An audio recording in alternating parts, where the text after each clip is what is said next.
It gives me a great pleasure to welcome you today on behalf of the Hellenic Psychiatric Association of the UK to this year's Asclepian Oration. This is our second year for the Asclepian Oration.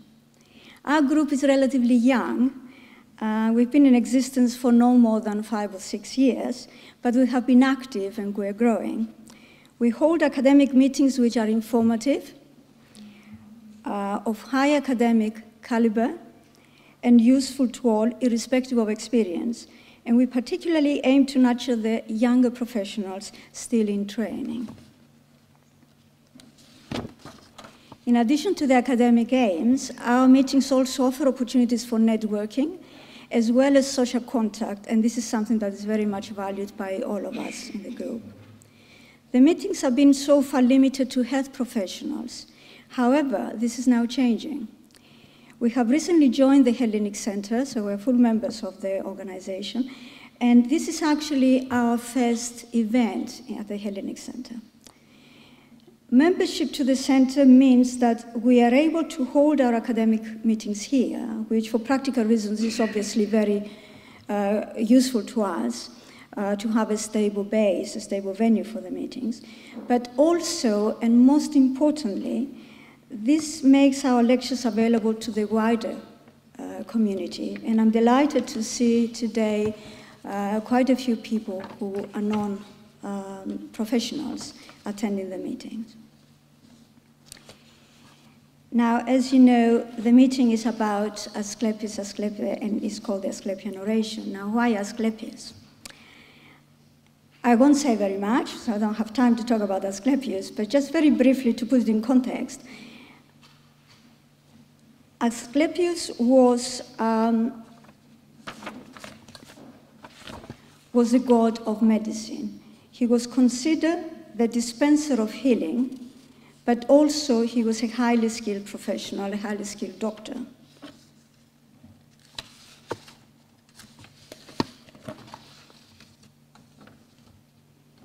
He was associated with concepts such as υγεία, in Greek means υγεία means health, iaso, recuperation from illness, panakia or panacea, universal remedy. And these names came after the mythological names of some of the daughters of Asclepius. He had lots of children. There was no clear distinction in the ancient medical world between the spiritual and the physical worlds.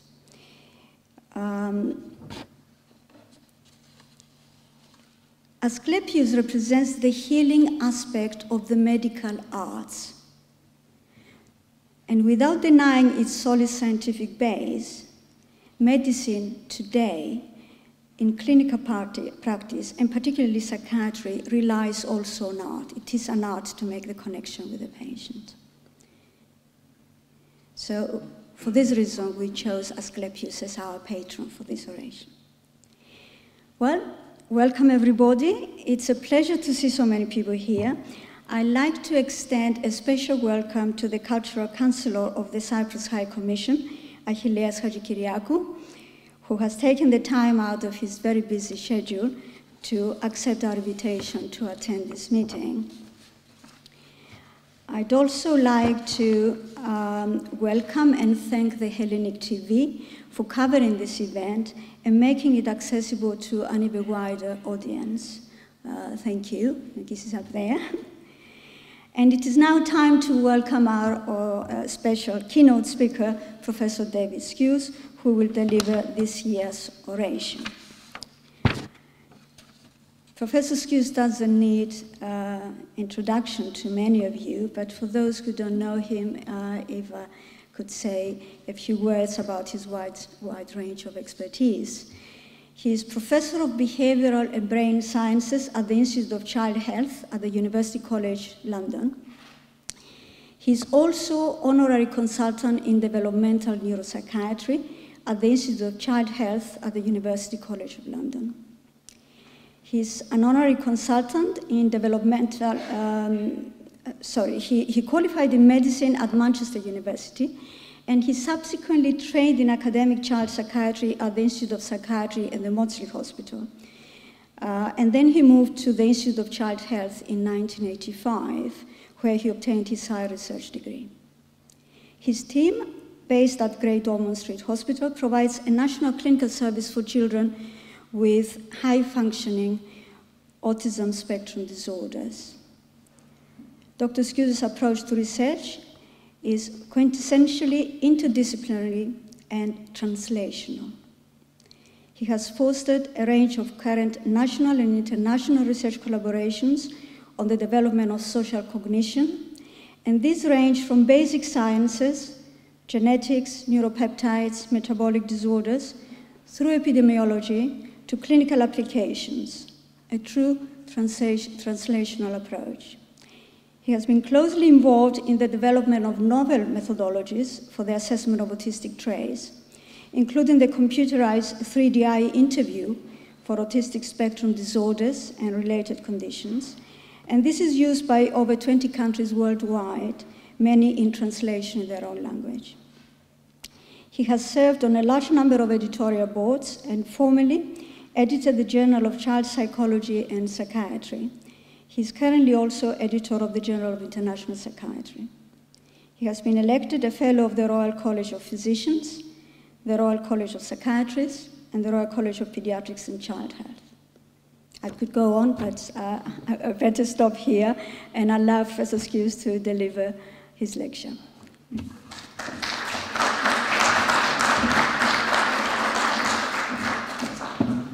Well, thank you, ELENI. Thank you very much for inviting me. I want to talk about how our concepts of what autism is are changing in the 21st century. And my experience in this subject goes back to the 1970s when I was training at the Maudsley. So I've seen some pretty radical changes in that time. So I want to bring you right up to date. But I'm going to start by saying something about the history of autism, because some of you who maybe are child psychiatrists will know this, but of course many of you will not. This is, by the way, a really good history. If anybody's interested in looking at a very readable book on people who've been involved in the development of ideas of autism over the last 70 years, Adam Feinstein's book called A History of Autism is well worth looking at. But autism entered the scientific literature in 1944. Between 1980 and 2013, there's quite a long gap between the time it first entered the scientific literature and the time it became recognized as a separate disease. That wasn't until 1980. Between 1980 and 2013, this is how we conceptualized it. And just to reiterate those of you who aren't familiar with the diagnostic criteria, it's what was described as a triad of impairments. That is to say, problems in social interaction, and the reciprocity of social interaction, the ability to hold a conversation that flowed. The ability in some perhaps less able individuals to communicate at all, and a lack of non-verbal skills and perhaps a lack of imagination, but also some repetitive and stereotype behaviors, including motor behaviors, and inflexibility, and by that we mean cognitive inflexibility, which might be manifest as a resistance to change, for example, or very, very focused interests where you couldn't shift from one interest to another, which of course many scientists have the same characteristics. And some have argued that, of course, many scientists could be regarded as being on the autism spectrum. But anyway, we'll pass over that for the moment. Interestingly, back at when the concept of autism was first described by this fellow, Leo Kanner, and it was sometimes called Kanner's syndrome at that time, in the 1940s, he suggested possibly some of them are brain damaged, but possibly all of them are schizophrenic.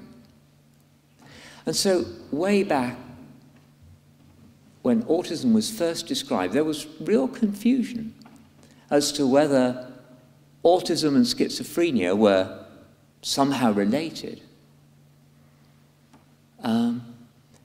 Of course, our concepts of what schizophrenia was somewhat different at that time, and they were very different in the United States to what they were in the UK. So they had a very much broader concept of what schizophrenia was, and Leo Kanner was obviously influenced by that.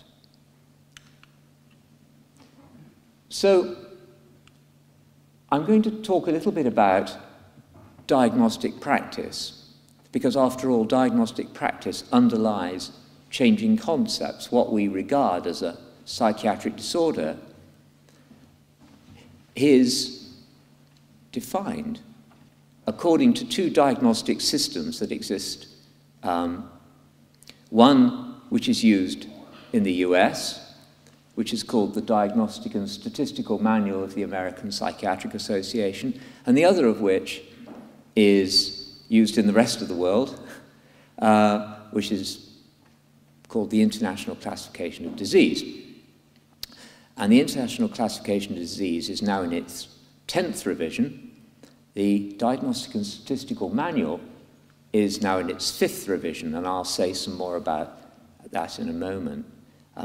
The 11th revision of the International Classification, I'm afraid, is lagging behind because too many people have to agree as to what that should be, and so it's still mired in the committees of the World Health Organization. But in general, the two psychiatric aspects of the classifications tend to agree, not entirely, but they tend to agree. So, but anyway, way back in 1952, when the first Diagnostic and Statistical Manual of the American Psychiatric Association appeared, they claimed that the primary manifestation of childhood schizophrenia was autism. In other words, the two things were very, very closely linked together conceptually. And in fact, at that time, autism wasn't classified as a separate condition at all. It was autism-related behaviors were regarded as part of what they called a childhood schizophrenic reaction. And indeed, one of the leading journals of child psychopathology at that time was called the Journal of Autism and Childhood Schizophrenia. And that journal continued to be called that up until January 1979. So there's a very long history, 35 years or so, of a sort of equation between what was regarded as autism and what was regarded as schizophrenia. Now, back in 1979, I was working for this fellow, Michael Rutter, now Sir Michael Rutter, who was a professor, yet to be Sir Michael, at the Institute of Psychiatry.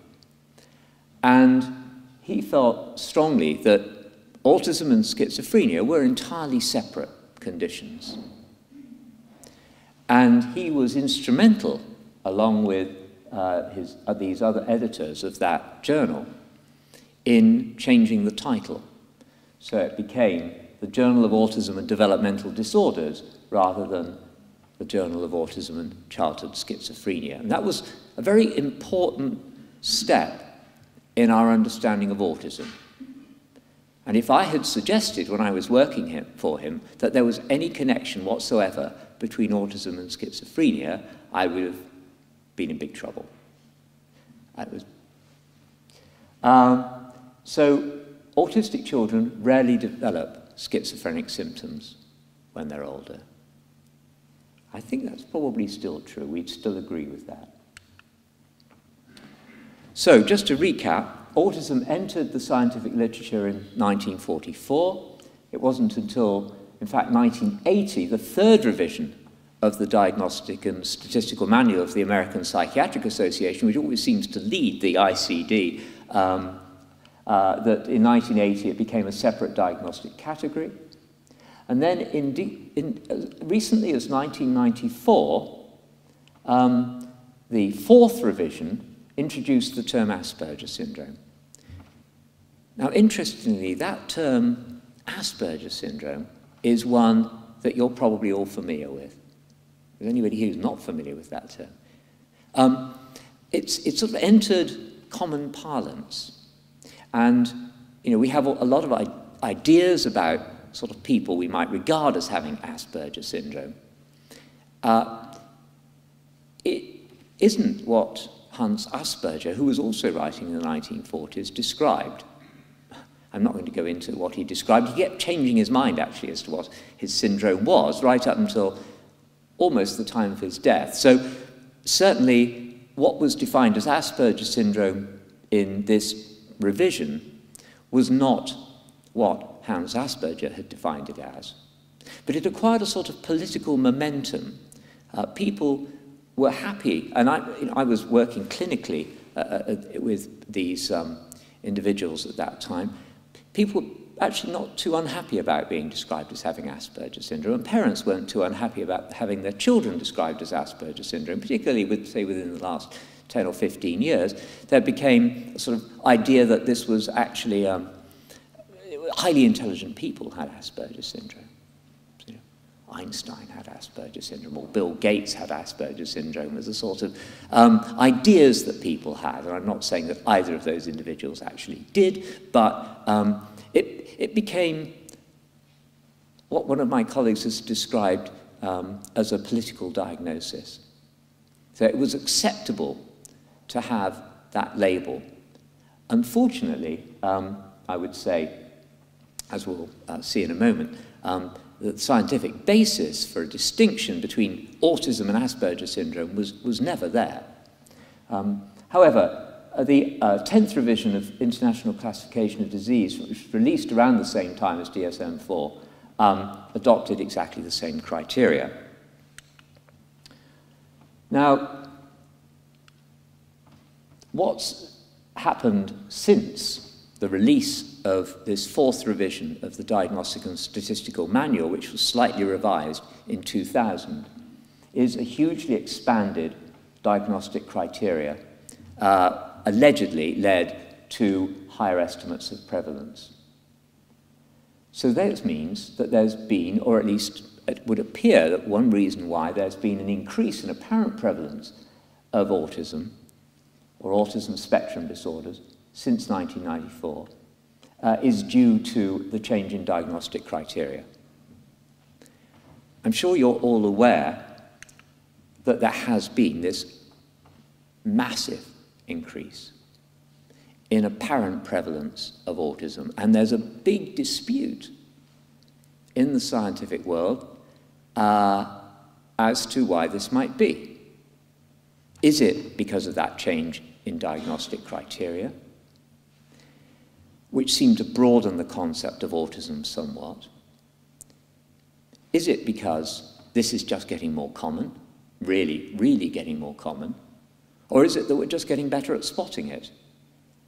I mean, those seem to be the only three alternatives. If it really was becoming more common, of course, we'd want to know why. But we do not, as of today, we do not know which of those hypotheses is correct. We don't know why this huge increase from, well, when I started practicing, it was about 4 in 10,000. You wouldn't have passed your Royal College of Psychiatrists exam if you'd not said the prevalence of autism was 4 per 10,000. And now we're talking about a prevalence of at least 1%, and as I'll show you in a few minutes, possibly much higher than that. So, is this really an increase? Or is this a change in criteria? Or are we just better at spotting people who've got these symptoms? And the answer is, we really don't know.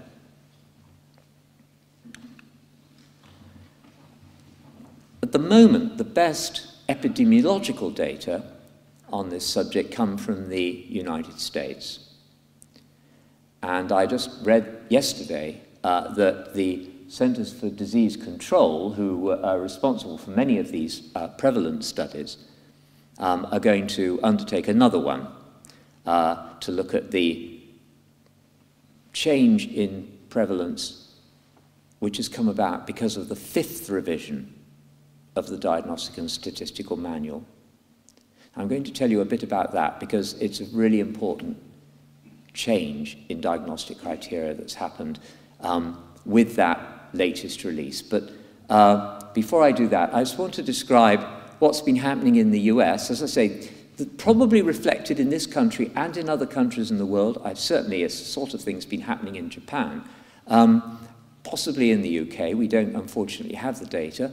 But there's been a substantial change in apparent prevalence, so the number of cases in the population at any point in time, just over the last 4 or 5 years. And I want you to look at this end of this graph. We're talking here about boys between 6 and 17 years of age and girls 6 to 17 years of age. And the way these data were collected was telephone interviews.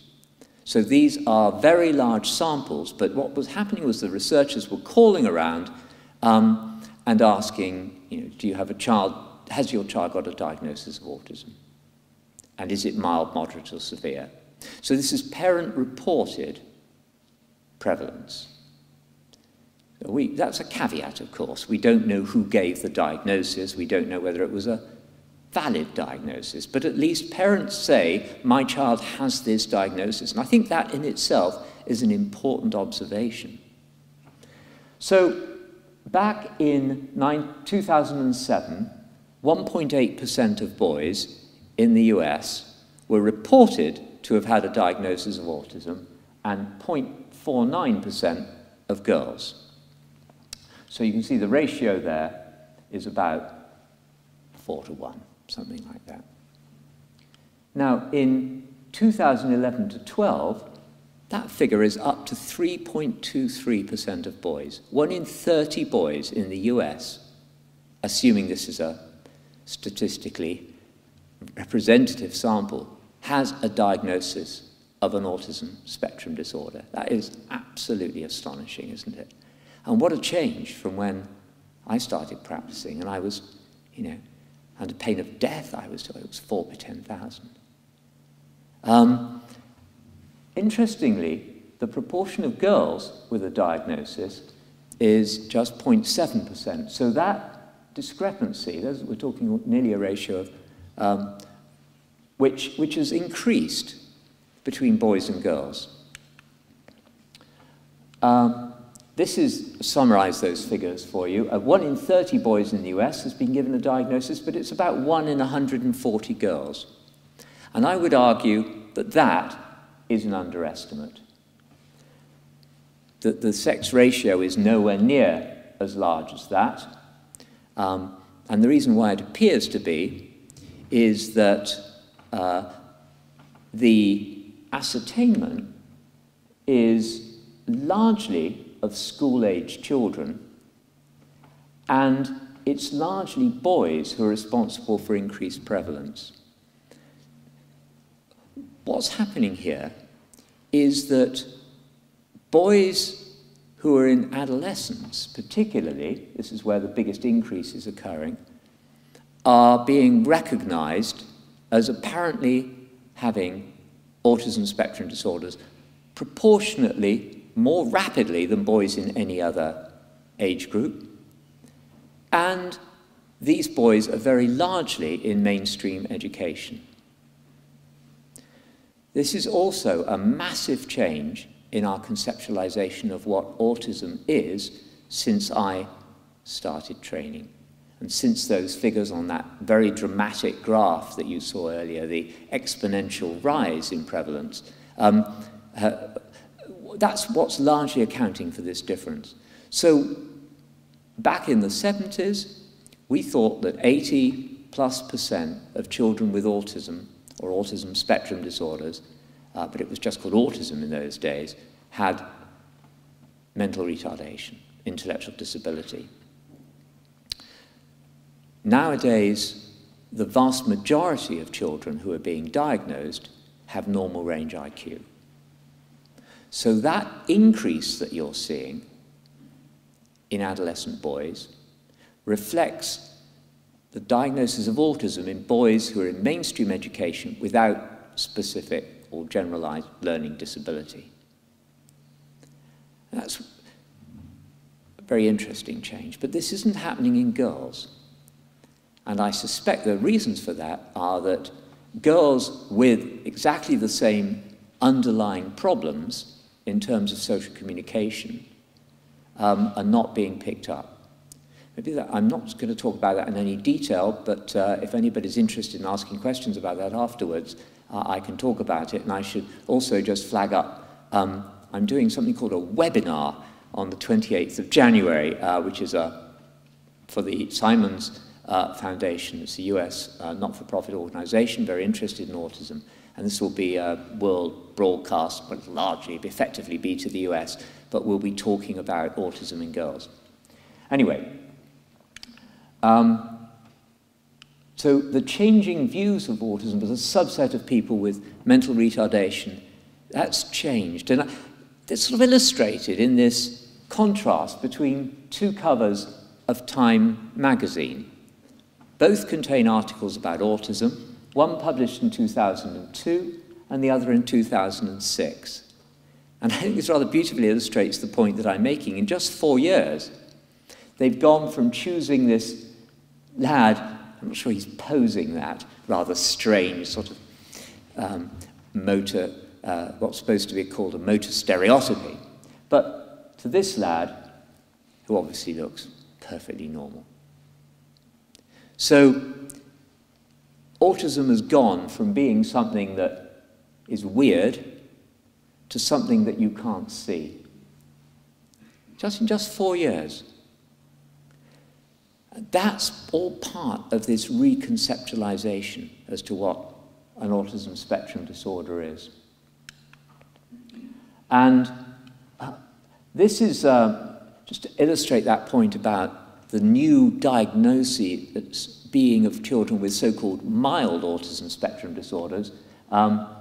So this is again from that same survey that I showed you earlier, done in the US. And what it's showing is that of these newly diagnosed cases, that is after 2008, in children of school age, nearly 60% are regarded as mild, and another 35% regarded as moderate in terms of their severity.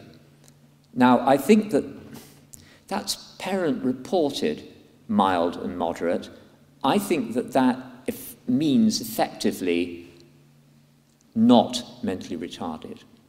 I don't know that for sure, but I'm pretty sure that's what it means. And that severe, the 7% with severe autism are those with substantial learning difficulties.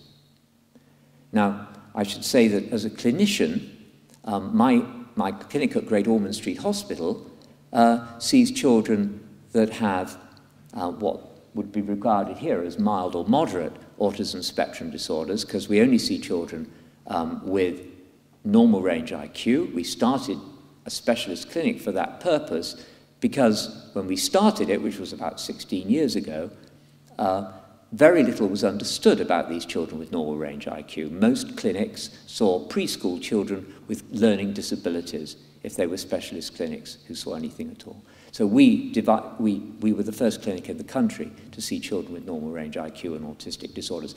I predicted then that this was by far the majority of children. It's just that most of them weren't discovered yet.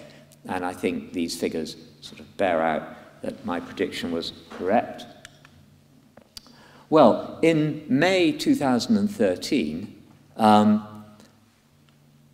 DSM-5 was published. That's the 5th revision of the Diagnostic and Statistical Manual. And this caused huge controversy.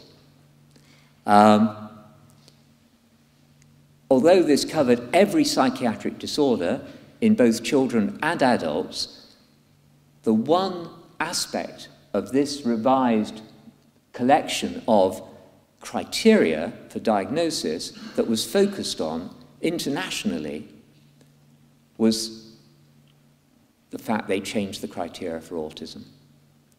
I was in Japan when this came out, and I remember looking at the Japan, I think it was the Japan Times, but it was certainly an English language, I don't read Japanese, English language paper in Japan, and they had, you know, DSM-5 published, shock, you know, and there was a whole article, but it wasn't about DSM-5, it was about the fact they changed the criteria for autism. This caused huge controversy. And the fact was, one of the things that really caused most concerns, this is a New York Times article, was that they dropped the diagnosis of Asperger's syndrome. And people who'd been given a diagnosis of Asperger's syndrome were very unhappy about this, because they wondered whether they would get an alternative diagnosis. And of course, in the US, it was very important to have a diagnosis, because that's how you got resources. So if you lost your diagnosis, you would no longer get any support, paid for support.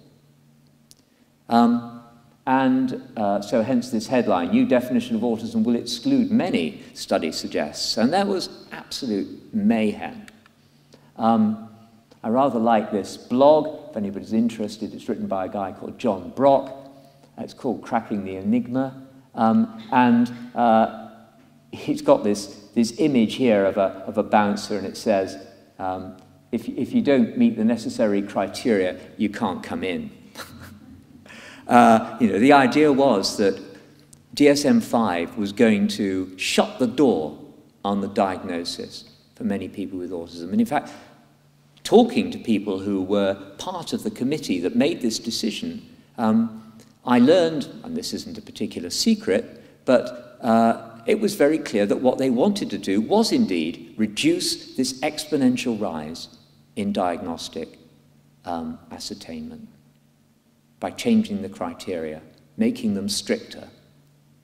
So that was absolutely what they wanted to do, because it was getting hugely expensive. You've got to provide services for these, now 1 in 30 boys in the US.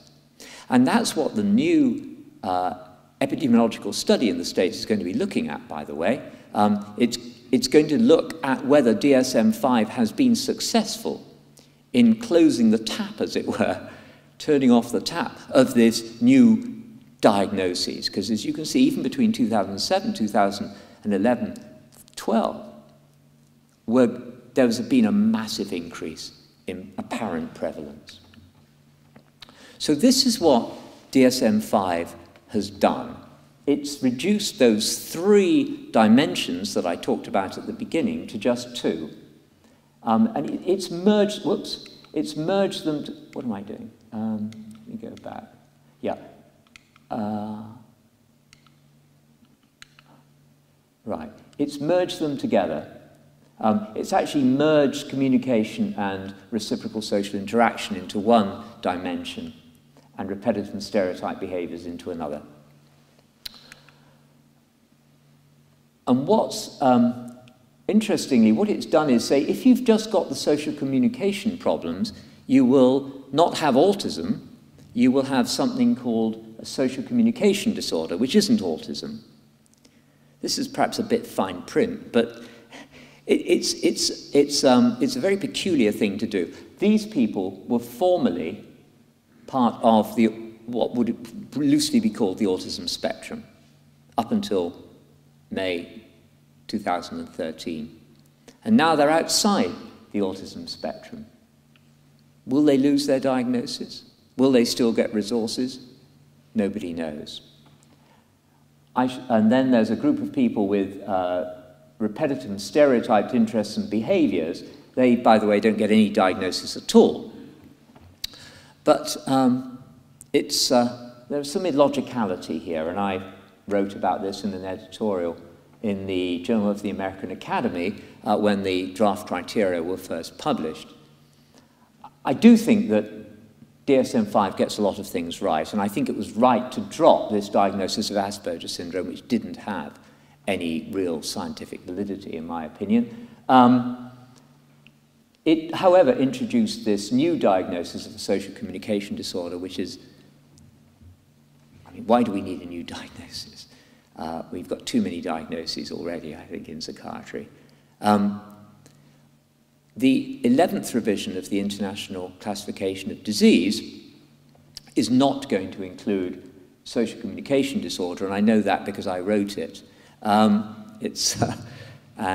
don't know when it'll be published, and there are still some committees to go through at WHO. It may be mangled before it comes out the other end, but I'm pretty sure that diagnosis will not be included at all.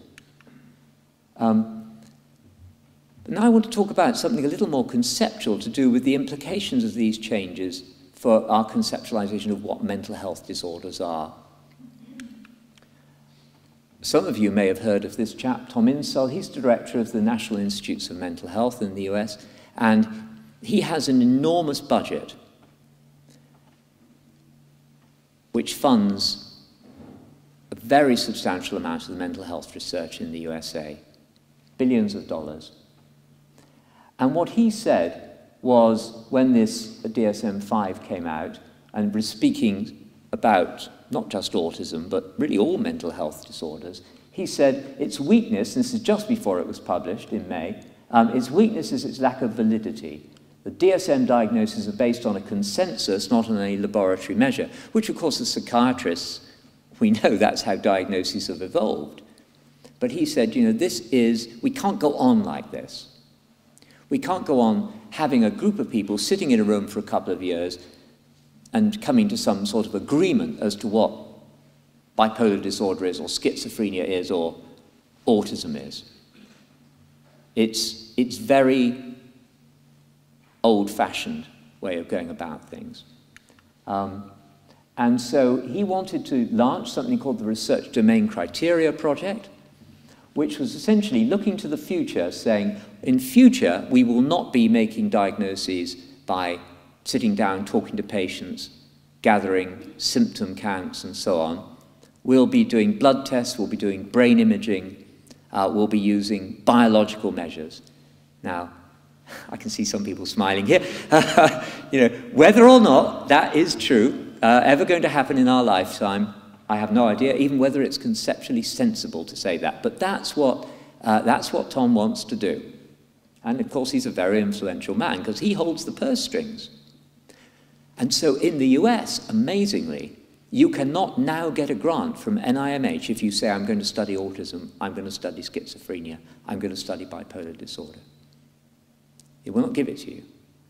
If you said, I want to study biological processes underlying, you know, cognitive impairments in schizophrenia, or something like that, you might get it. But it's a complete reconceptualization of how we think about mental illness. And there's a good reason for that.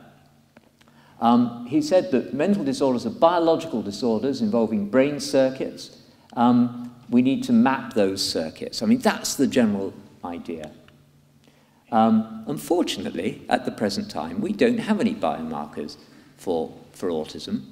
There's a lot of hype about this, and there's potentially some progress being made to understanding the biological basis of autism. But how can you understand the biological basis of what was regarded as a disease that affected 4 per 10,000 people when I was training, and now is said to affect 1 in 30? What sort of disease is that? It's not a disease like malaria or Ebola, for sure. Is it a disease like Alzheimer's? Well, no, I don't think so. In fact, it's probably hundreds of different diseases that I wouldn't even call them diseases, actually. I would call them differences that impair social function. And we've lumped them all together under this rubric, autism, or autism spectrum disorder. So, as I say, I don't think they're disease states. They represent a difference from population norms on a continuum of impairment.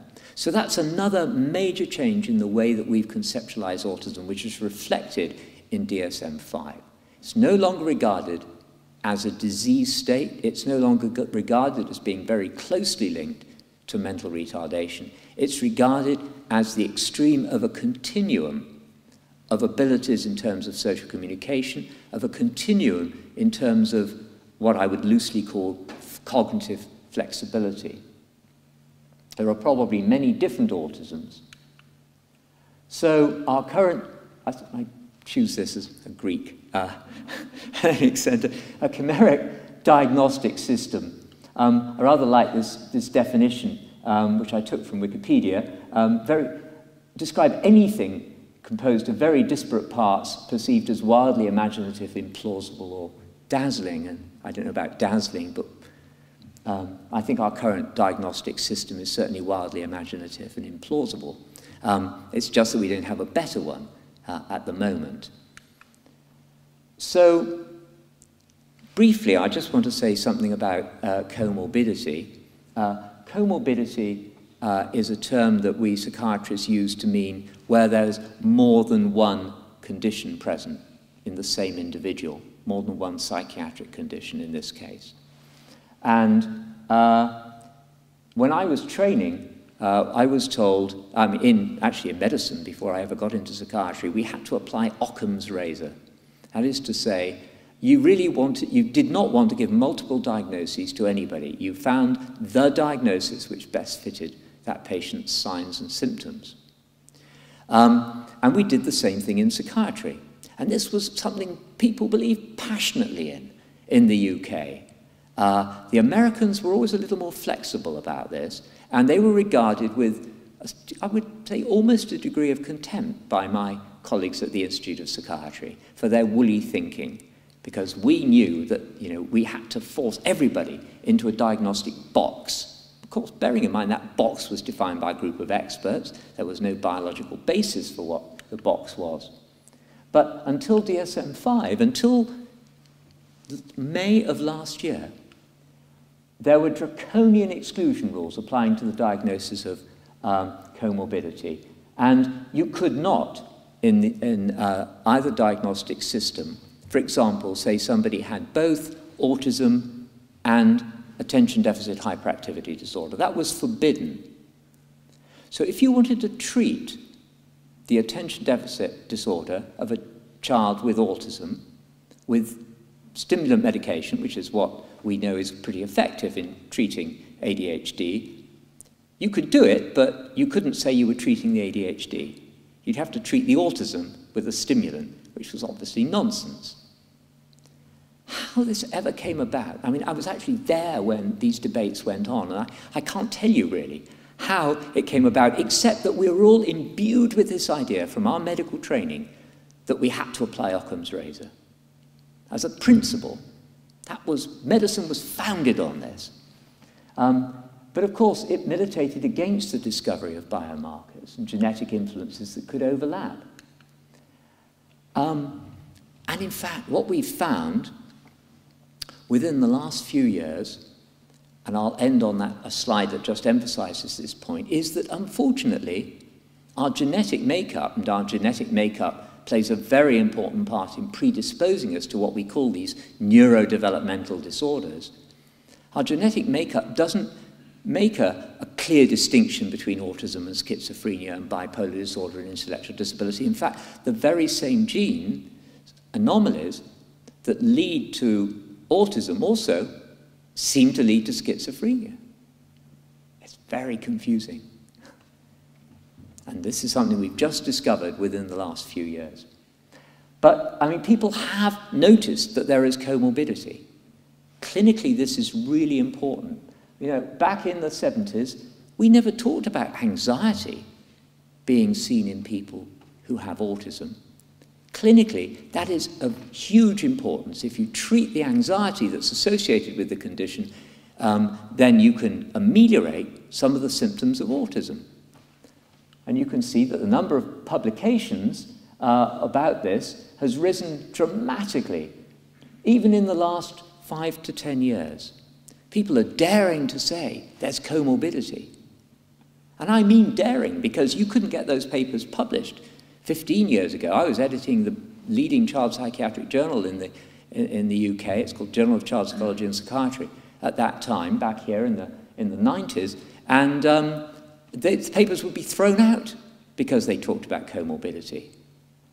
This is how, by the way, academic psychiatrists think. It may be shocking to some of you, but I'm afraid that is what was going on. And interestingly, the relationship between schizophrenia and autism also a subject of huge interest, this overlap more recently. So I'm going to end on this slide, which I think is very prophetic.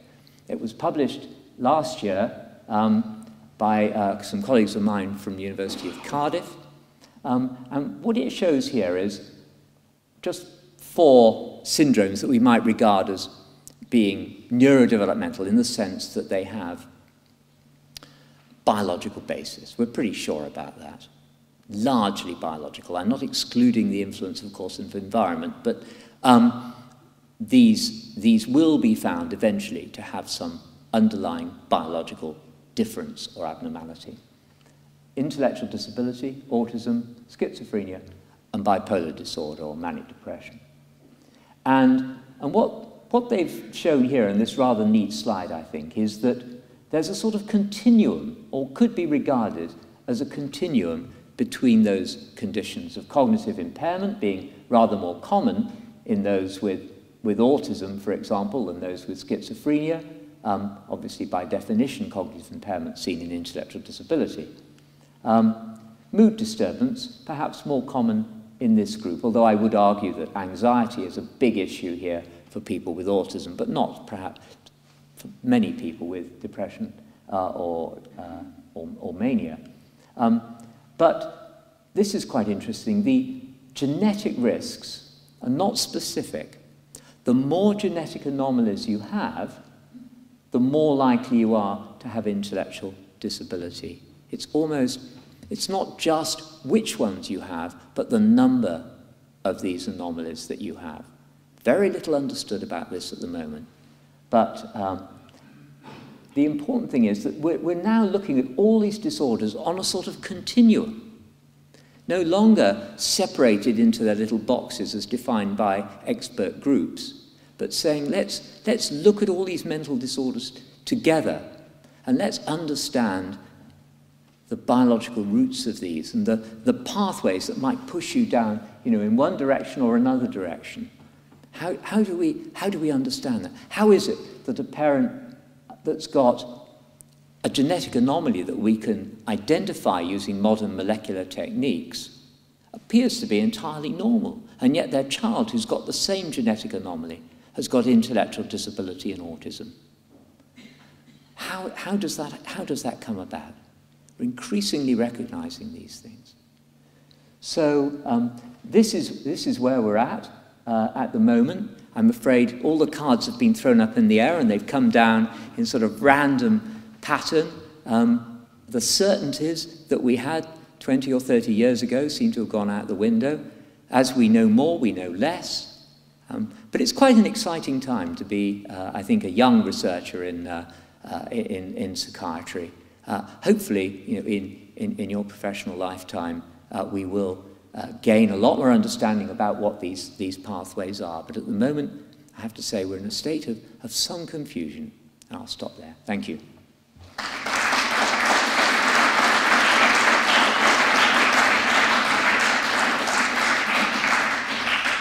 Thank you very much, David. It's a token of thank you. Oh, thank you, ELENI. That's lovely.